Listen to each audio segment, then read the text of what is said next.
I've always wanted to talk about building a house in Jamaica. Also, building a house in Jamaica through the NHT. Now, I can speak on this topic because I have done this. And by far, it is the best investment that I've ever did. No regrets. And I am going to tell you about it. I'm going to talk to you about the tricks and trades and all the hacks. I must say that I had a very good builder who showed me the ropes, all the tricks and trades, and I was able to maximize my NHT benefit and build a 4 bedroom house. So it's basically a split level house, 3 bedrooms with 3 bathrooms. We have kitchen, dining, which is an open concept, and a washroom or a laundry room, as we call it, with a veranda. Also, at the bottom where the split level is, like maybe like a mini downstairs, it is an open concept with 1 bedroom, a laundry room, a bathroom, a kitchen, and a sitting area. So altogether, that was 4 bedroom, and the budget was like a little under $4.5 million. So basically, no, it was less than $4 million at that time. The land was for $2 million, and then I received a loan from NHT also to build on that land. After I was pre-approved for the land, I visited NHT and I did whatever paperwork that there was to be done, and I got through for the loan to build on the land. Right now, when I got through with all of this, I didn't have a plan as yet. Now, NHT has free plan that they were giving you to build on the land, but my builder advised me, no, we're not building an NHT house. We're building our own thing. So you get yourself a plan with the room space that are bigger, larger room space, different design, and let's build. Now, I had a friend who had just graduated from the University of the West Indies.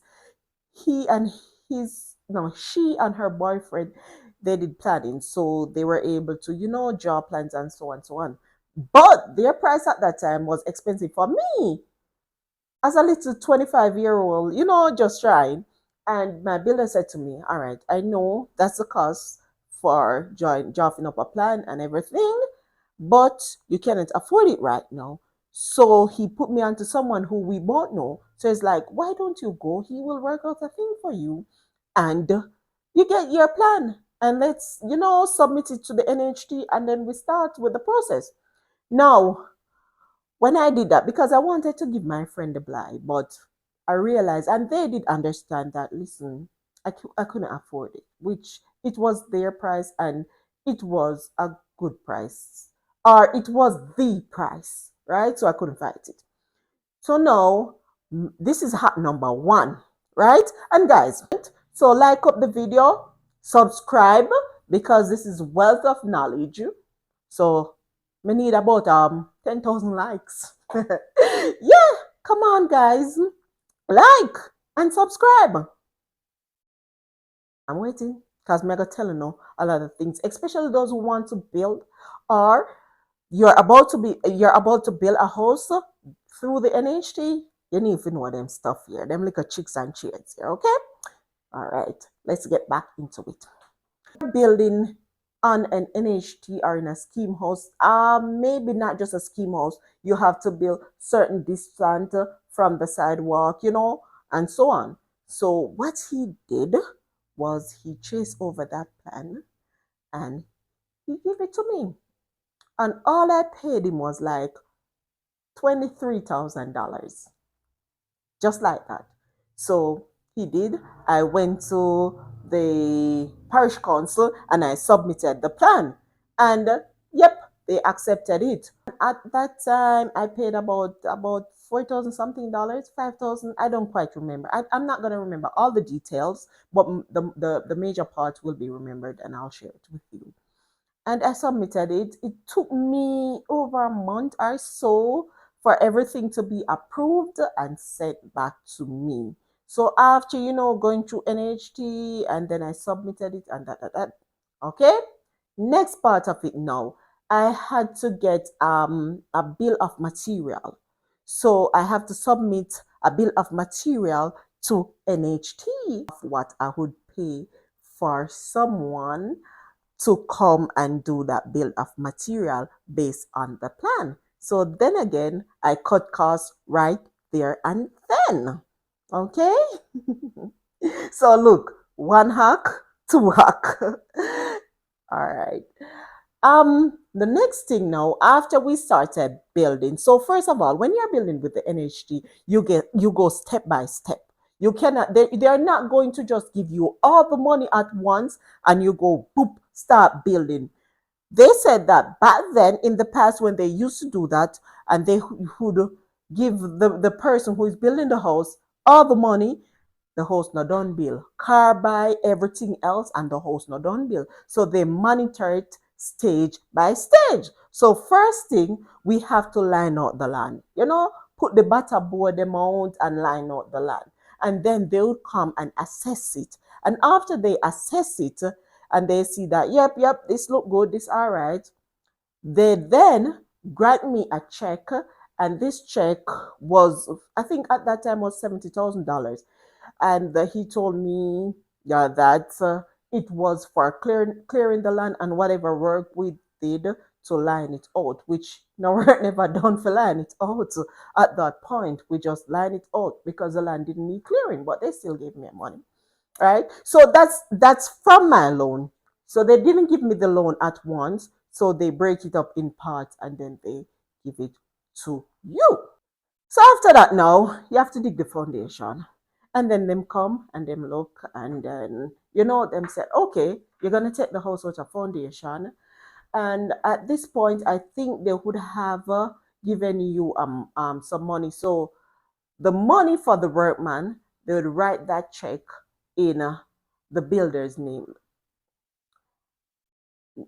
So I would be the builder. They would just write a check to me and I'll go to the bank. At that time, it was Scotia Bank, and I just go to the bank. I have an account there. I cash it out. I deposit it in my account. I cash it out, whatever. But however, here's the trick part. Now, the money for the material goes directly to the hardware. So in the initial stage, when you just started building, before you even start building, when you're planning, you have to go to a hardware, establish a relationship with that hardware. So, and as I said, when you have a good builder who know the chicks and shades, has been in it for how long, and is willing to guide you, takes pride in their work, and they're passionate about what they do, this is what you get. It wasn't smooth. It wasn't smooth because there are times when I had to curse. There are times when I have to, go on bad, and me have to just go through and check on the material, check on whatever, check up with the hardware because I couldn't do it alone. My builder had to go to the hardware most of the time. Well, if not all the time, he was the one dealing with the hardware. I would go in some of the time whenever I have get the checks and stuff, deal with that. But it's good to also establish a relationship at the hardware. Yep. But I wasn't an idiot. I would check in, check up. Like I remember one day I went and I said to the builder, how comes you have nail on the thing and you have so much nail here? Here the other ranking workman now. Hey, I stack you come here so take today. So I was very, very much involved in the process of the building of the house. I was on the ground, I was mixing cement, I was on the top of, I was on the roof when it was decking, I was there when they were running the boat, everything. I was very much involved as much as I can. So nothing couldn't go wrong. Or if something go wrong, it's in on a minimal, nothing big, nothing too hard. When you're building through the NHT guide you to the T. They want to ensure that everything goes smoothly, and we don't have no problem with our builder, our contractor. We don't have no problem with the people, their money or anything. And one of the things that NHT did when they visited my site, they let my builder know that the money that I get to build was not that much to build the house that I was building. They said that the cost for the host is much more than the money I get. So the money that NHT is giving me can only bill half of the house. Not the full house, but half of the house. And that was what they were focusing on. To one point that before I could get any money from them. When it reached a certain point, I had to lock up that house. And when I said lock up the house, it means that the top of the house has had to be on, the windows, the door, the toilet bowl, the fixtures, everything had to be in the half side of the house. So I had to do that, get the final check, finish the other side, which at one point the work stopped for a few months because the money that NHT gave me wasn't enough to do the entire roofing. They said just do half. However, there were more money and still outstanding for me to get, and that money could have done the entire roof. But they're like, no, no, you need to lock up this side first. So what I had to do was borrow the money from he wasn't my boss at that time, but my goodness, good people still there road. It's like he was always asking me how your house going, how your building going, and I said, listen, I'm at a standstill because I need to put on my roof. And NHD said, no, you have to do half side first, but it doesn't make sense. My builder didn't want to do it because he said that when you have to join it, sometimes it leaks. Majority of the time, if not all the time, we have leaks. So he doesn't like to be like that. So I got some money borrowed and deck the entire top. And after it deck, NHT give me the remaining of the funds and I was able to pay back who I borrowed from. Genius. Sometimes things like that have to happen. It's not everybody fortunate to have friends like this, or it's not, it won't work for everyone, but it works like every single step of the way. It was God guidance. God guidance. And I have to say, I'm grateful. Right? So after we lock up that, after we deck the house now, and we get to do whatever, put in whatever fixtures, lock up the windows, whatever, whatever. That's when they given us that the remaining of the money.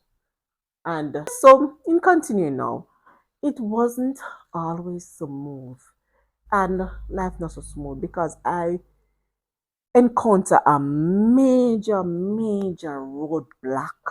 As I was saying, I encountered a major roadblock because I just said the wrong persons. I had a family member, and this is it, guys. When you are doing any very important business, try not to include close friends and or family members. Not everybody, because you still have family member who are good, you still have close friends who are good, right? So I had a good cousin, grew up together, just always rolled together, and he begged me for the electrical work. And at first I wasn't going to, and I did. And guys, oh my goodness, the work not done. Me no know where the wire them gone. I don't know nothing. And it was an ongoing battle with him ranking self, talking a lot of stuff, and it ended up in courthouse. Me not get back all the money, but me did just say, let it. I just forget about it. But at that time, I felt like I had to prove a point and teach him that he was wrong. And I had another family member who just said, you know what, I will come and finish it up for you. And that happened, and we moved past that, and I learned my lesson. I was very happy that I learned my lesson earlier on because after that, nobody couldn't go around me. Not a soul couldn't go around me.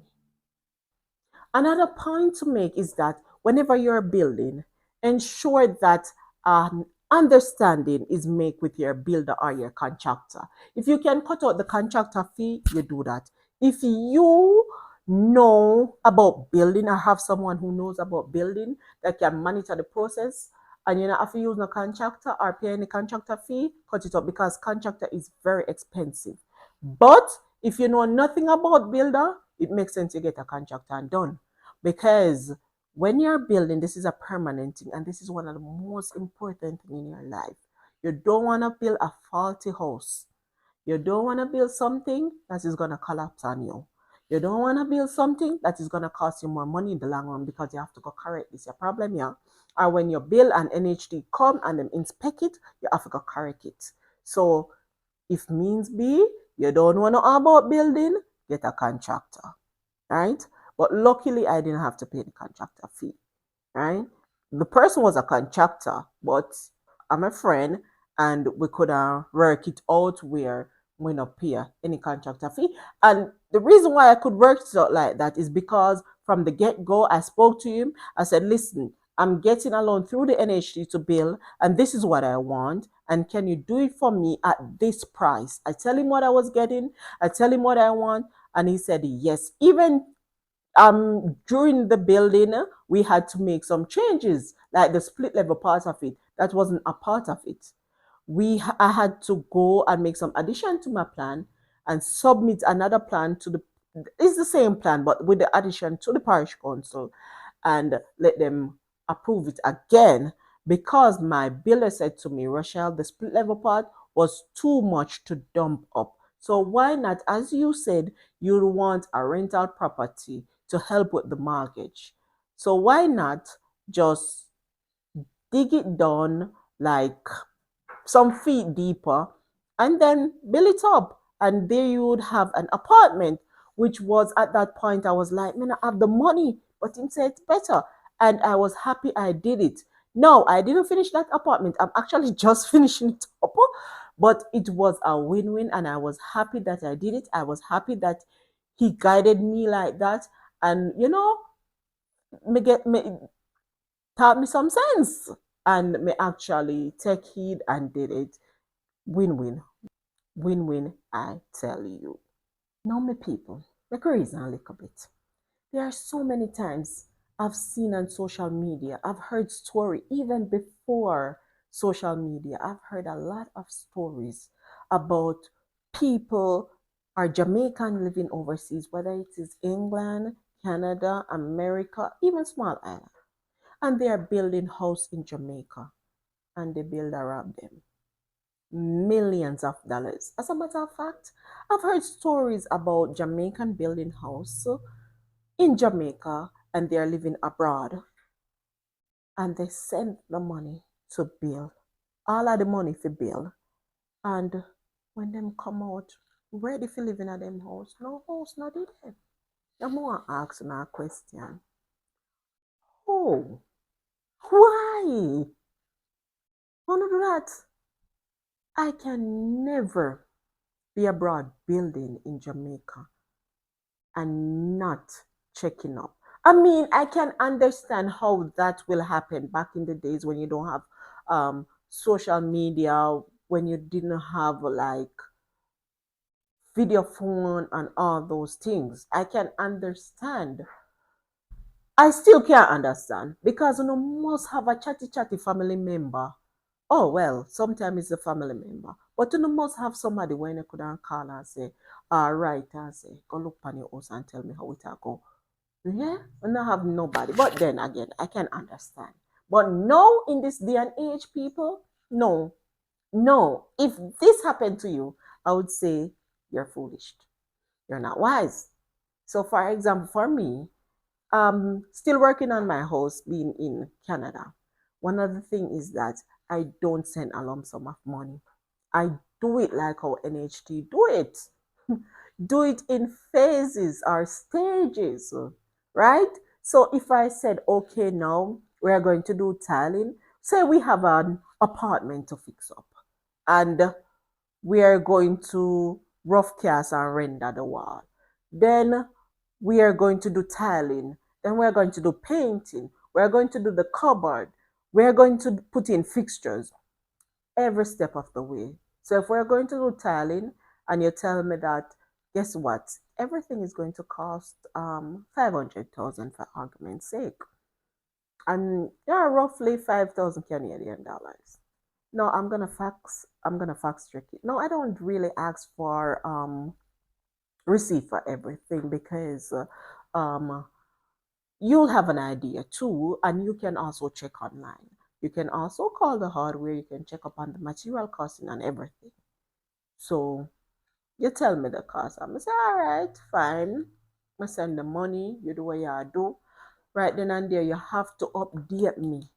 Okay, so I'm heading to Kingston. I'm going to this hardware. I'm doing that now. All right, I'm going back. I am doing such and such, such and such. The workman, them are come tomorrow. We're gonna tell tomorrow. We're gonna do this. Yeah, you can video call me to write a business yard. You have to have a phone that is working and working good. So, and you can take picture and make video, right?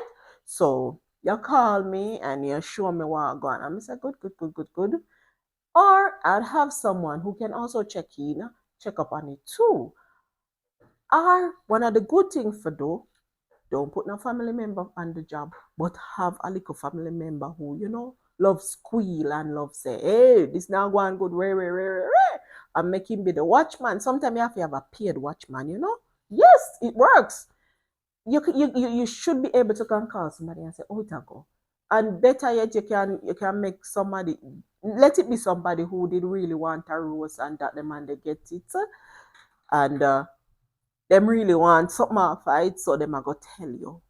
But you are going to know how to assess what they tell you and put two and two together. Yeah, so that's what I do. I send it in stages. So even if you do rob me a $200,000 there, you're not gonna get rob me $1 million or a $2 million or so forth, or so on and so forth. So guys, you have to be smart with your money in this and your assets in this day and age. So that's what I do. I check in, I check up on how it's going. I have to get video footage, I have to get pictures. So guys, that is how I do it. I have to get evidence. I have to see what is being done and how the job is going. I have to keep in contact. I have to keep up to date and so forth, so on. So no, no, no, no. I'm not gonna make that happen. So that's a tip, guys. If you are building a house in Jamaica and you're living overseas, make sure you have somebody in your corner. Don't just send money a Jamaica. So, or if you don't, check in, check up. It's modern time now. You can do it. Even to pay someone to check in on it, it's worth the while. It's worth the money. It's worth the time because you don't want to make that expensive mistake. All right. We're talking about your assets, one of the number one assets, your house. We're talking about your hard earned money. Guys, you have to be smart in these times. So I'm going to do a next video and I'm going to speak more on building a house in Jamaica from overseas. Let me elaborate more on that, share some tips, tricks and trades. And I hope you find this video valuable, especially if you're building in Jamaica right now, or you're planning to do so, or you're doing a project with the NHT as well. All right. Thank you guys for tuning in. Remember to like and subscribe. Thank you so much. Bye. Take care. See you in the next video.